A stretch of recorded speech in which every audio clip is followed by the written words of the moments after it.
That line makes me geek out so much about this chapter. That seems like it would bring down some really fucking bad juju on you. I'm just like totally going off on this tangent right now. I should have gone back to the wall and warned them, but I saw what I saw.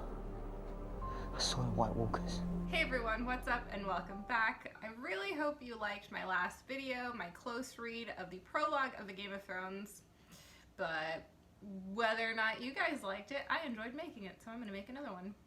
So without further ado, let's dive into Bran I, the first chapter in A Game of Thrones by George R.R. Martin. Bran I is one of my favorite chapters, but it's a really odd chapter. Bran I being our first major POV chapter, at least point of view of somebody who doesn't die, like Will died in the prologue. Even though this is Bran's POV chapter, we really don't get a very strong sense of who Bran is, not like the other characters in the rest of the series.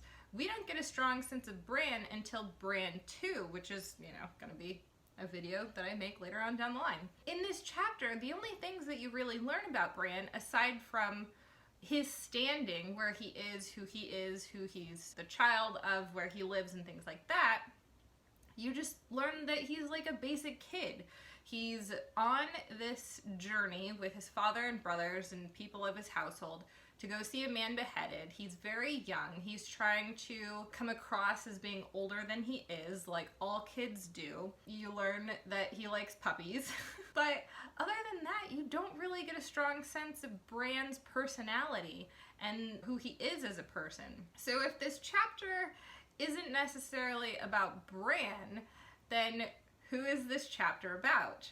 And I have an answer to that question, and I will get to it in a bit, but let's dive into the first part of Bran I, where they are riding out to see this man beheaded. And of course, we eventually find out that that man is Garrett from the prologue. Robb thought he was a wildling, his sword sworn to Mance Rayder, the king beyond the wall. It made Bran's skin prickle to think of it. He remembered the hearth tales old Nan told them. The wildlings were cruel men, she said, slavers and slayers and thieves. They consorted with giants and ghouls, stole girl children in the dead of night and drank blood from polished horns. And their women lay with the others in the long night to sire terrible half-human children. Even though old Nan is just telling these almost like ghost stories to scare kids, there's a little bit of truth in that. Even though we don't have we don't find out that the wildlings have been laying with the others, at least not so far as that we've seen. You've got Craster giving his sons to the White Walkers. So some of this is actually kind of true. And one thing, my Dany saltiness is coming out. One thing that I notice is that the wildlings, when, Bran is listing all of these really horrific things about them, one of those horrific attributes that he says is that they are slavers. So in the Seven Kingdoms, these children are growing up with scary stories of slavers, and then readers and show audience are sympathetic toward the slavers in Slaver's Bay when they're shitting all over Dany's story. Doesn't make sense. Doesn't make any sense. But this is the first instance that we have mention of Mance Rayder, the king beyond the wall. We don't really get any other information on Mance until Catelyn's chapter, which is chapter 2, but it's just something to keep in the reader's mind. These seeds are being planted very early on, and that's one thing that I think George does so well in these books. You are getting so much information, but at the same time, it's not overwhelming. So we're getting more information about these wildlings, who they are, what they do. In the prologue, we don't really learn anything about the wildlings at all. We just learn that the Men of the Night's Watch are tracking them. So to now see Bran's perspective and hear the information that he has on the wildlings is really interesting. Even if reading this that it's from a kid's perspective, and it's also, they're supposed to be scary stories, so some of this is obviously way exaggerated. You're getting a sense of what people in the Seven Kingdoms think about the wildlings, which is going to be really important later on in the story. So they're riding out, they get to the holdfast where the man who's about to be beheaded is being held. As Ned is sentencing this man to die, and Bran's getting ready to watch this thing happen, Jon rides up to him. Bran's bastard brother, Jon Snow, move closer. Keep the pony well in hand, he whispered, and don't look away. Father will know if you do. Bran kept his pony well in hand and did not look away. So the person who is kind of guiding Bran through this experience, something that he's never experienced before, is Jon. So we have this first instance of him kind of being that, I guess, guardian angel on Bran's shoulder to make sure that he does what he's supposed to do as they're watching this man be beheaded. And then later on in the chapter, Jon's role just gets more and more important. So Ned sentences the man to die. Jon advises Bran on how to best behave while he watches his father behead this man. The guy gets beheaded, and we're introduced to another character, Theon Greyjoy, who the guy's head kind of rolls off near Theon, and he kicks the guy's severed head. And you can tell right away that Jon does not like Theon. You don't find out why here in Bran 1, but we know Theon Greyjoy is the heir of Balon Greyjoy, and he's the trueborn son of this other lord. He and Jon are kind of wards of Ned Stark at Winterfell, so they're both kind of outsiders, but at the same time, Jon is jealous of Theon because Theon is trueborn. Neither of them are really Starks, but at least Theon has a real name and Jon doesn't. And Theon is an ass, so he calls him an ass, even though Theon can't hear him because he is acting like an ass. Kicking a poor dead man's severed head, that's a pretty dickish move. Oh, Theon. He's just messy. He can't help it. As they're riding back to Winterfell, Jon and Robb are discussing how the man died, and Robb is saying that he died bravely, and Jon is arguing that there was fear in his eyes. And as Bran is listening to all of this, he's taking note of Jon, and we get our first description, physical description of Jon Snow. No, Jon Snow said quietly, it was not courage. This one was dead of fear. You could see it in his eyes, Stark. Jon's eyes were a gray so dark they were almost black, but there was little they did not see. He was of an age with Robb, but they did not look alike. Jon was slender where Robb was muscular, dark where Robb was fair, graceful and quick where his half-brother was strong and fast. And we get further description of the differences between Robb and Jon as they both race off, leaving Bran behind. Robb laughing and hooting, Jon silent and intent. So you get the sense that Robb is kind of a little more carefree than Jon, and Jon is a lot more serious. Aside from the physical description, there's so much here. This is one of the scenes why I love this chapter so much, and I'll get into part of it at the end of the chapter because there's part of this that connects to the end of the chapter. But one thing that I didn't get into in last video of the prologue was the description of Waymar Royce. So a lot of people think because Royce and Jon Snow are described similarly, that it was potentially the reason why the Night's Watchmen were tracked and attacked and why Royce was killed. Jon has gray eyes that are almost black, he's slender, he's dark, he's graceful and quick. And Royce is described thusly. He was a handsome youth of 18, gray-eyed and graceful and slender as a knife. So they both have gray eyes, they're both slender, and they're both graceful. These chapters are back to back, and it is interesting that Royce and Jon Snow have that similar physical description. Maybe the others are after the Starks, maybe they're after Jon Snow in particular because he's half Stark and half Targaryen, maybe he's the prince that was promised. And maybe the prince that was promised to the White Walkers in the same way that Craster gives his infant sons to the White Walkers. Maybe the Starks had a similar deal with the White Walkers and it was just forgotten over thousands and thousands of years. And maybe that's what they're after. Maybe they're after Jon, or Jon's child that he might have with someone in the series. We don't know. So Jon and Waymar Royce kind of resemble each other. We don't know if that was on purpose or an accident, but regardless, it's there. You guys tell me your theories. Are the White Walkers after Jon? Or is it all one gigantic coincidence? Or did Or did George like screw up Royce's eye color and that it's like entirely just not even something you're meant to pick out of the story? It could be. He screwed up people's eye color before and left fans super speculating over something that was entirely a mistake. So Jon and Robb race off, leaving Bran behind, and Bran is still stuck in his thoughts on having watched this guy beheaded, because that's a horrific thing to see at the age of 7 years old. So as he's kind of sitting, riding back to Winterfell with everybody else and contemplating all of this, his father rides up to him, and they have a very interesting conversation. So Bran is still thinking about what Robb and Jon were arguing about. Did the man die bravely, or did he die afraid? So he asks Ned, can a man still be brave if he's afraid? That is the only time a man can be brave, his father told him. So after Ned tells Bran this, he asks, do you understand why I did it?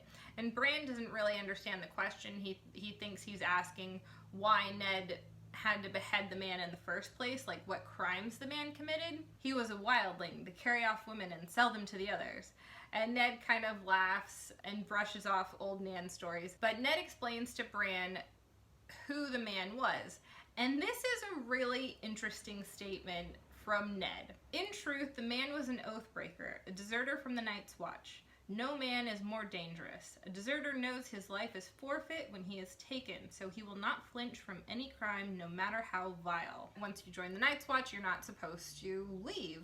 But Garrett has a pretty fucking good reason for leaving the Night's Watch. Ned assumes so much about Garrett here, the man who he beheaded, the man who we met in the prologue, and it's just not true. So Ned goes on to explain to Bran why he personally beheaded Garrett, and he says this: the blood of the first men still flows in the veins of the Starks, and we hold to the belief that the man who passes the sentence should swing the sword. If you would take a man's life, you owe it to him to look him in the eyes and hear his final words. And if you cannot bear to do that, then perhaps the man does not deserve to die. This all sounds nice on paper, but just because you can do these things doesn't necessarily mean that a person deserves to die. This chapter also serves as super fucking heavy foreshadowing for Ned's death later on in the book. Ned is also someone who gets a label that he doesn't deserve, just like Garrett, and he's beheaded with the same sword for like a crime that he didn't really commit. Garrett isn't necessarily deserting the Night's Watch on purpose here. He's a man suffering from PTSD, an old man who has served faithfully for years in the Night's Watch. He makes one mistake because he's traumatized and he gets beheaded for it. And of course we know that Ned doesn't really commit treason. He just finds out this truth that, you know, Cersei is desperately trying to hide, and he gets beheaded anyway for it. Hey guys, editing me popping in because I totally forgot to talk about this the first time that I filmed this video. I made such a big deal about it when I was doing the prologue video, and then I just fucking forgot in this video. But anyway, so in the prologue, as I had mentioned in my video on that chapter, Garrett, when he's having that argument with Waymar Royce about lighting a fire, he mentions that fire would keep away enemies, and of course one of the enemies that he lists is direwolves, and who just so happens to be the one to behead Garrett. The patriarch of the house with the direwolf as their sigil. Just an interesting little detail there. Garrett had every right to fear direwolves because he ended up being killed by one. Anyway, just wanted to add that little tidbit in for you guys because I had made such a big deal about it in the prologue that I totally fucking forgot to mention the whole direwolf thing. But there you go, right? Garrett was afraid of the others and direwolves, so everything everything came full circle for Garrett in a really shitty way. But anyway, back to the rest of the video. But moving on, so this conversation between Ned and Bran kind of comes to its natural end. They're still continuing to ride to Winterfell, and then Jon rides up, and he is super excited. They have no idea what's going on, but he says, come look and see what Robb found. So everybody else rides after him to go see what he and Robb have gotten up to. And of course, this is the scene when they find the direwolves, and Bran sees the direwolf for the first time. This is such an interesting part of the chapter because we already know from earlier in the chapter that the direwolves are the sigil of House Stark, and Jon correctly identifies them as direwolves. And everyone's reaction isn't what you would expect of people who are serving the house whose sigil is a direwolf. Direwolves loose in the realm after so many years, muttered Hullen, the master of horse. I like it not. It is a sign, Jory said. You've got these direwolves in the realm again when they haven't been seen south of the wall in 200 years, and they take this as a bad sign. The people who found them are House Stark. The sigil of House Stark is a direwolf. They found their sigil animal, and it's supposed to be a bad thing. So this is even before Ned finds the antler sticking out of the wolf's neck, which is very heavy foreshadowing for, you know, later on in the book, but it's before all of that. So why are they thinking that finding these direwolves is a bad sign? And then when they're talking about how because their mother is dead, the puppies are going to die, and Theon is trying to like give them a quick death, that Ned would even support that. That I don't know, like I'm not a really superstitious person, but that just sounds really bad. If you have some kind of association with something and you kill that thing, I don't know, that seems like it would bring down some really fucking bad juju on you. Anyway, so Bran obviously doesn't want the puppies to die. That's, you know, one of the only things we really learn about Bran's personality in this chapter. He doesn't want puppies to die.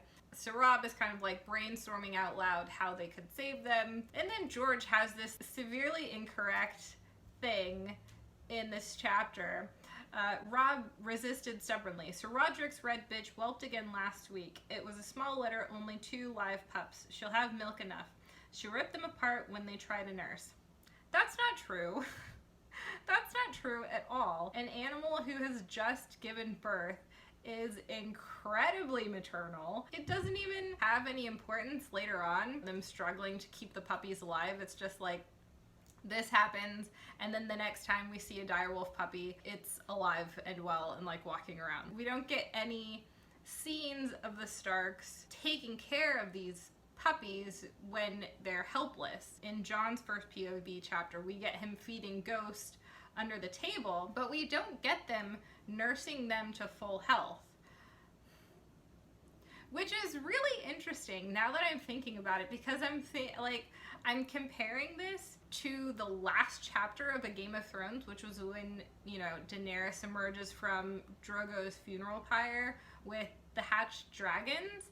And because she had just had Rhaego, who, you know, unfortunately was stillborn, she still had milk coming in, and the dragons are nursing from her. So that's so interesting. Comparing this scene when the Starks find their sigil animal to the final chapter when Dany finds her sigil animal. I'm just like totally going off on this tangent right now, but I don't know. That's I'm gonna have to think about that, and maybe I'll talk about it more when I get to the end of the book. But yeah, that's interesting. We don't get the Starks nursing their sigil animal, and yet we get Dany doing it. And you know, something that a lot of Dany haters like to talk about is, oh, she was just given her dragon eggs by Illyrio, and they entirely ignore the Starks just like stumbling upon these already born direwolf puppies. They're essentially given these puppies, and Dany has to walk into a fucking fire to get her dragons. I don't know. It's like there's almost no effort that we see, at least, on the part of the Starks to get their direwolves healthy, and, you know, past this infant stage. And Dany, with the dragons later on, really struggles the first few weeks of the dragon's life because she's wandering the red wastes. It's just really interesting. Anyway, sorry, that was such a weird tangent. But yeah, so this whole thing about this hound potentially tearing apart the direwolf puppies because they're not hers, that's not true. That wouldn't happen. How many stories do you hear of animals whose puppies or cubs or whatever have just died, and then they're given other animals who are orphaned, and it's, you know, just like this sweet news story. So that's incorrect. But anyway, so Ned still isn't convinced, and this is when Jon steps in. "Lord Stark," Jon said. It was strange to hear him call father that, so formal. Bran looked at him with desperate hope. "There are 5 pups," he told father. 3 male, 2 female. "What of it, Jon?" "You have 5 true-born children," Jon said. 3 sons, 2 daughters. The direwolf is the sigil of your house. Your children were meant to have these pups, my lord. Bran saw his father's face change, saw the other men exchange glances. He loved Jon with all his heart at that moment. Even at 7, Bran understood what his brother had done. The Count had only come right because Jon omitted himself. So, I got goosebumps. I love this chapter so much, and this is one of those reasons why I love this chapter, because everybody else is taking this all as a bad sign, which is so incomprehensible anyway. Why is everybody thinking the house with the sigil of the direwolf, finding direwolves, as a bad thing? Don't know why.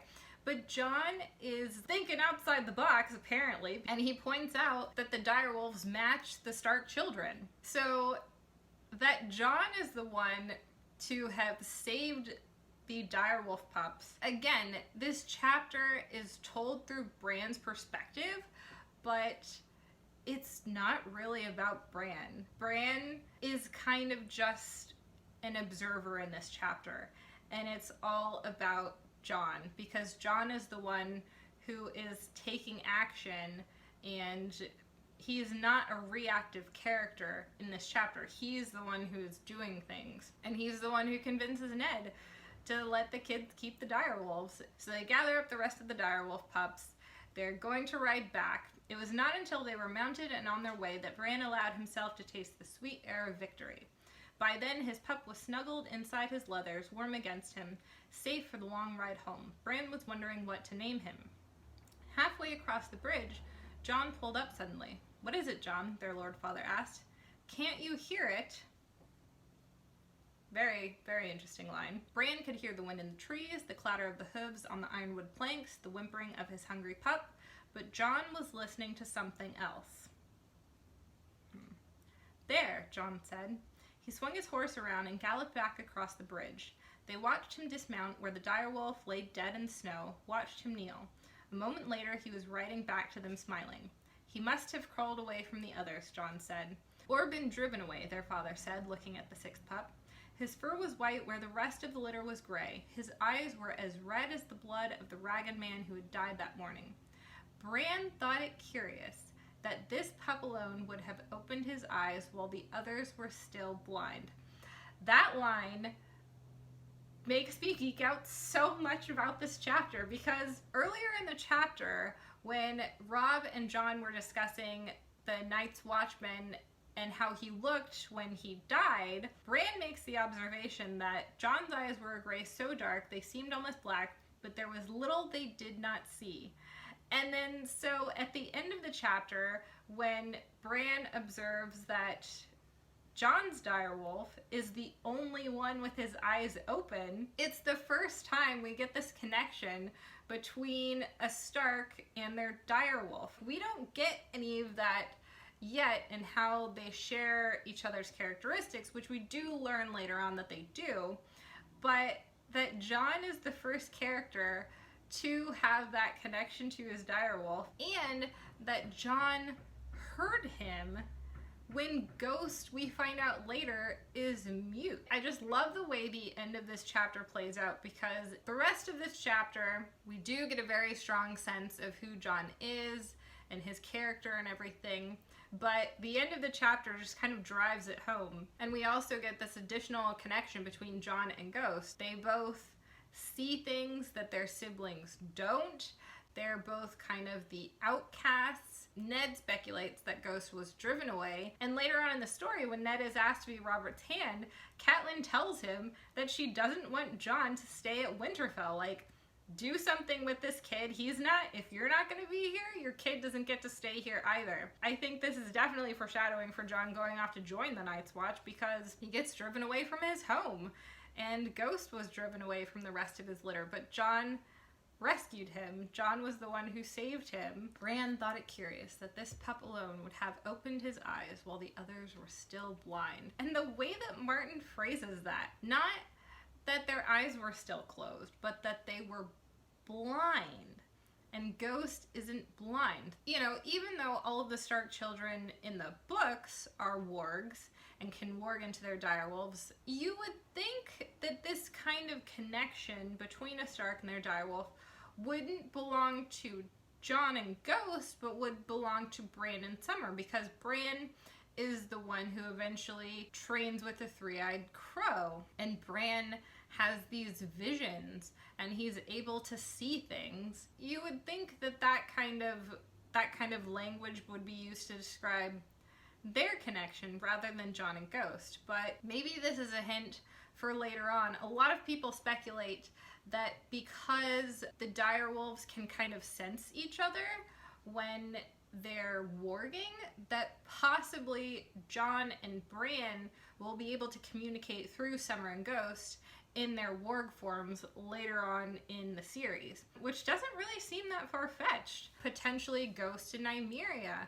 can have that connection too, and Jon and Arya can kind of like speak indirectly through warging their direwolves. That would be really interesting. I would really like to see that happen. But that's all. That's all that I have on Bran I, the first chapter of A Game of Thrones by George R.R. Martin. I really hope you guys liked my deep dive into this. I hope I wasn't too salty again. Newsflash, I'm probably going to be salty every chapter. But you know what? I mean, I like salty things, so maybe you guys will like the salt as well. Anyway, let me know what you guys think about the theories that I presented in my close read of the chapter. Let me know what your guys' theories are on Bran I and everything that is potentially implied in this chapter, and what it possibly means for the future of the books, and hopefully, if we ever get them, The Winds of Winter and A Dream of Spring. And I will see you guys in the next video. Bye!